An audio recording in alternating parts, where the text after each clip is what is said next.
ছাত্র জনতার আন্দোলনের মুখে ২০২৪ সালের ৫ আগস্ট পদত্যাগ করে ভারতে আশ্রয় নেন ক্ষমতাচ্যুত প্রধানমন্ত্রী শেখ হাসিনা। দেশত্যাগের কয়েক মাস পর শেখ হাসিনাকে বিচার প্রক্রিয়ার মুখোমুখি করতে তাকে দেশে ফেরানোর জন্য ভারতের কাছে আনুষ্ঠানিকভাবে অনুরোধ জানায় বাংলাদেশ। ভারতের পররাষ্ট্র মন্ত্রণালয়ে একটি নোট ভার্বাল পাঠানো হয়। এদিকে হাসিনা আদালতে আত্মসমর্পণ না করায় তাকে পলাতক ঘোষণা করা হয়। ১৩ আগস্ট তার এবং তার অন্য সাবেক সহযোগীদের বিরুদ্ধে গণহত্যা ও মানবতা বিরোধী অপরাধের অভিযোগ আনা হয়েছে। চলতি বছরের ১৭ অক্টোবর ঢাকার আন্তর্জাতিক অপরাধ ট্রাইব্যুনাল শেখ হাসিনা এবং ৪৫ জনের বিরুদ্ধে গ্রেপ্তারি পরোয়ানা জারি করেন।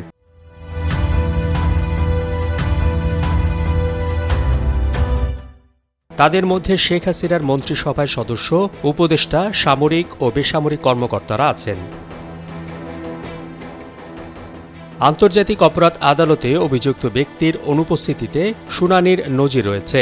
বাংলাদেশ কূটনৈতিক চ্যানেলে শেখ হাসিনার প্রত্যাপনের জন্য ভারতের কাছে অনুরোধ জানালেও ভারত সরকার এ বিষয়ে এখনও কোনো মন্তব্য করেনি। আন্তর্জাতিক প্রথাগত আইনের অভিযুক্তকে গণহত্যা, যুদ্ধাপরাধ, মানবতা বিরোধী অপরাধ, গুম বা নির্যাতনের অভিযোগে অভিযুক্ত ব্যক্তিকে প্রত্যর্পণ বা বিচার করা যে কোনো রাষ্ট্রের দায়িত্ব।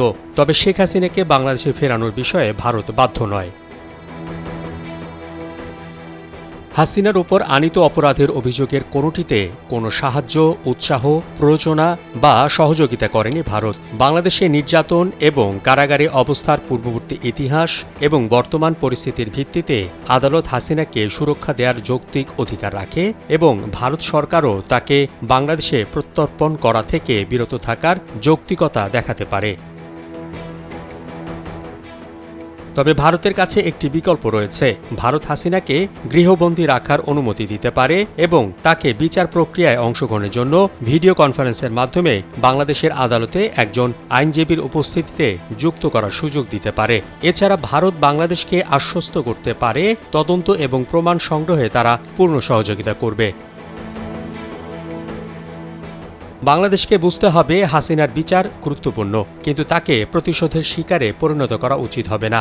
একই সঙ্গে ভারতের উচিত বাংলাদেশের বিচার প্রক্রিয়া সফলভাবে সম্পন্ন করার সুযোগ করে দেয়া। এটি সম্ভব হলে তা আন্তর্জাতিক সম্প্রদায়ের কাছে ন্যায় বিচারের জন্য সহযোগিতামূলক দৃষ্টিভঙ্গি হিসেবে উপস্থাপিত হবে। মোহাম্মদ শাহাবুদ্দিন মাহাতাব, কালবেলা।